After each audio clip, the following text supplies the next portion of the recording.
بیان کریں گے، مفتی طاہر مسعود صاحب بیان کریں گے، لیکن ہم صرف کتابوں میں دیکھ کے حضور کی سیرت کو بیان کرتے ہیں۔ لیکن ایک جماعت چشم فلک نے ایسی بھی دیکھی ہے جنہوں نے براہ راست پیارے پیغمبر کی سیرت کو دیکھا ہے۔ تو پیارے پیغمبر کی سیرت کو دیکھنے والے کون تھے؟ ہاتھ بلند کر کے آخری الفاظ ہیں، پیارے پیغمبر کی سیرت کو دیکھنے والے کون تھے؟ دیکھ کے اپنانے والے کون تھے؟ آپ کی سیرت پہ تن من لٹانے والے کون تھے؟ آپ کے نقش قدم پہ چلنے والے کون تھے؟ محمد امام تو مقتدی کون تھے؟ محمد قائد تو کارکن کون تھے؟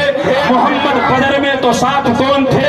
محمد خندق میں تو ساتھ کون تھے؟ محمد نے جب مکہ فتح کیا تو ساتھ کون تھے؟ وہ 10,000 لشکر کن کا تھا جنہوں نے یورپ کے کلیساؤں کو فتح کیا وہ کون تھے؟ جو افریقہ کے تپتے ہوئے صحراؤں کی طرف گئے وہ کون تھے؟ جو افغانستان اور سمرقند کی طرف آئے وہ کون تھے؟ جن کو اللہ نے قرآن مجید کے اندر اولئک هم المتقون کہا وہ کون تھے؟ جن کو مہتدون کہا وہ کون تھے؟ جن کو راکعون کہا وہ کون تھے؟ جن کو اولئک حزب اللہ کہا وہ کون تھے؟ جن سی رضا کا اعلان اللہ نے کیا وہ کون تھے؟ جن کی صفات محمد نے بیان کی وہ کون تھے؟ تورات میں جن کی صفات تھی وہ کون تھے؟ ہاتھ بلند کریں آخر تک۔ تورات میں اللہ نے جن کی صفات بیان کی وہ کون تھے؟ آپ نے انجیل میں جن کی صفات بیان کی وہ کون تھے؟